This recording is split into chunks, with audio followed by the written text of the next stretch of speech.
Hi, we're going to start chapter 30 and we'll probably be able to read a few of the chapters because chapter 31 is rather short.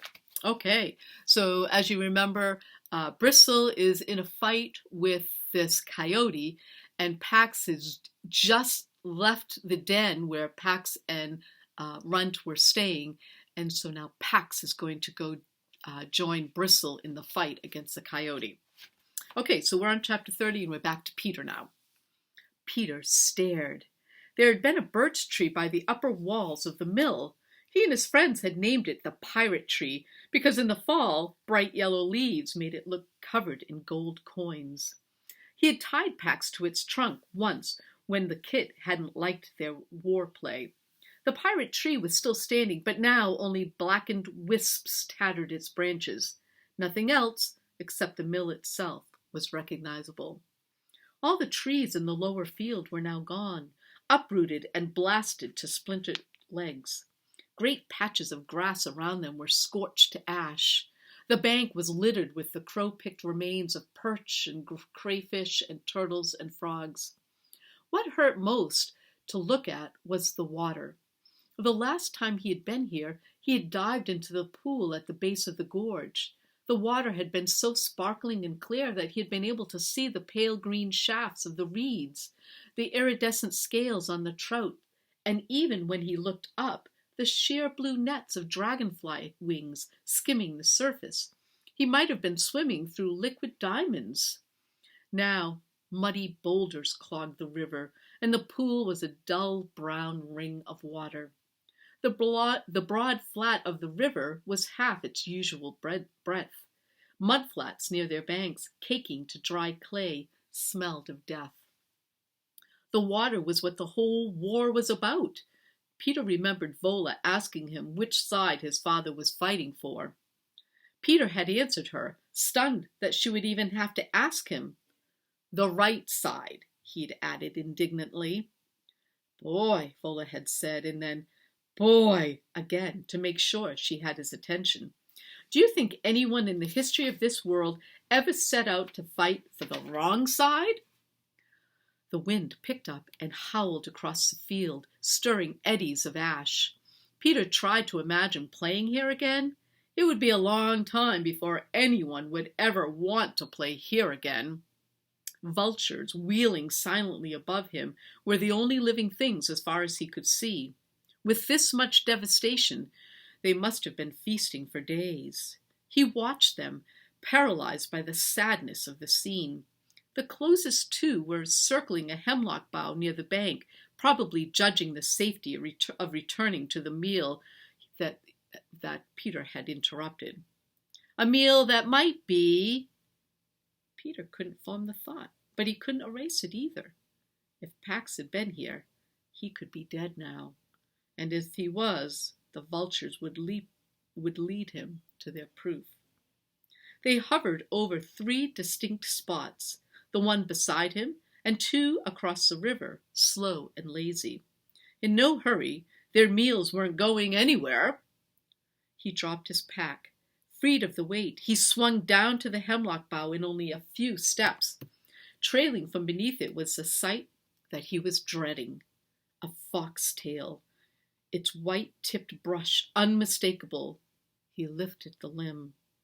The fox carcass had been scavenged, but its pelt remained, and it wasn't red, and it wasn't Pax.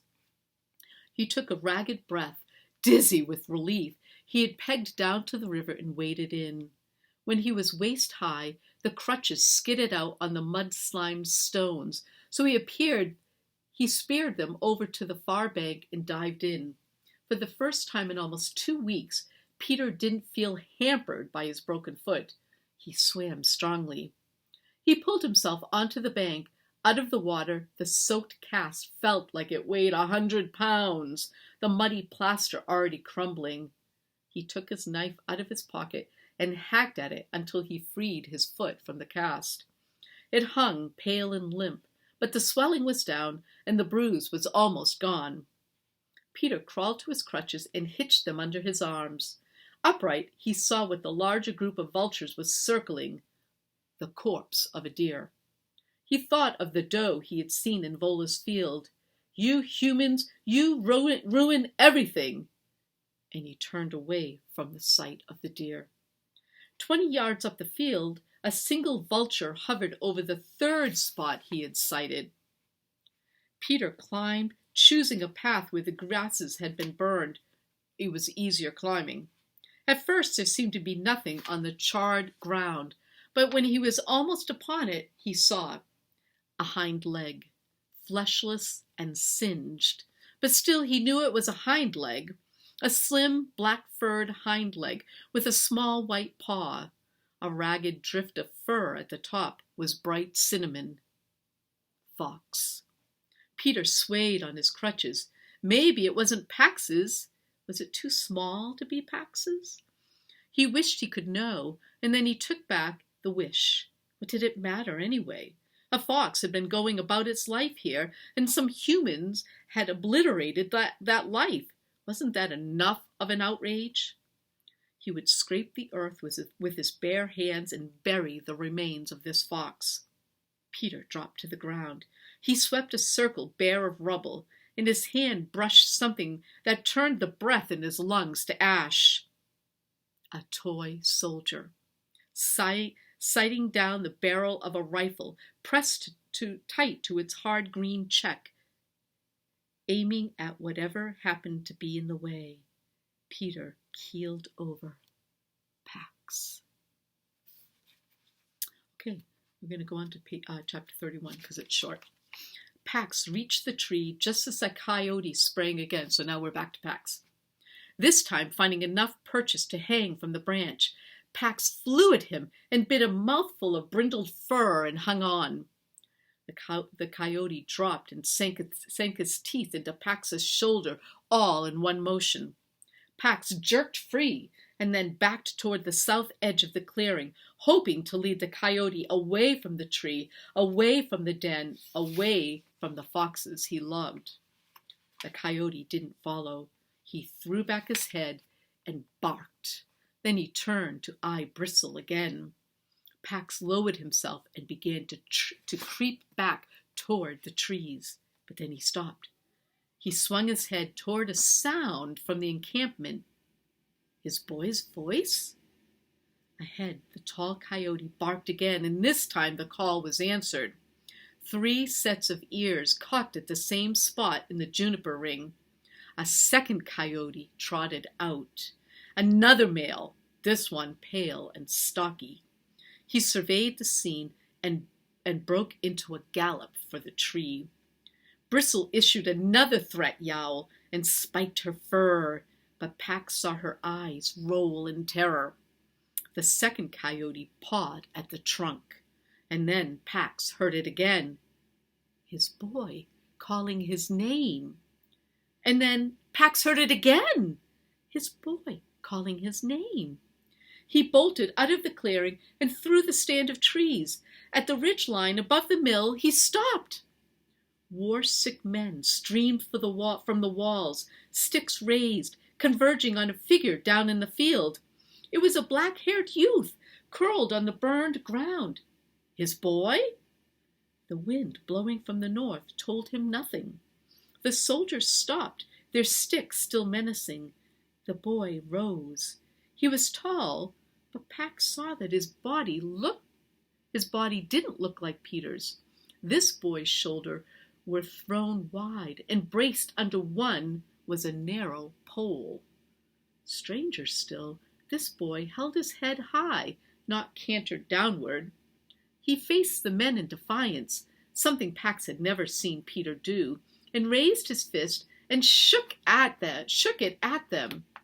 A single soldier ran down to the field. This one moved like his boy's father. He shouted, and the voice was familiar. But then the man walked to the boy and embraced him, something Pax had never seen that father do. Were these his humans? Pax tried to scent, but the gusting breeze carried only the musk of enraged coyotes. He turned back for the clearing. I wonder if that is Peter. Okay, so I'm going to read chapter 32. It's only really one page. Peter let his father hug him. For so many years he had wanted to be in the circle of protective love. He felt his father quake with sobs, and he wanted to reassure him that everything was all right. But it wasn't. His hands stayed clenched, one on the clutch grip, one on the toy soldier. He pulled away. "What are you doing here? You told me you would only be laying a wire." And then he understood everything at once. Why the men hadn't advanced. How the grasses had been burned, and the trees uprooted, and the river strangled with rocks. How there could be nothing left of a fox but a single leg. "You knew!" He shoved the tiny soldier in his pocket and picked up the fox leg. "You knew, and you did this. Pat!"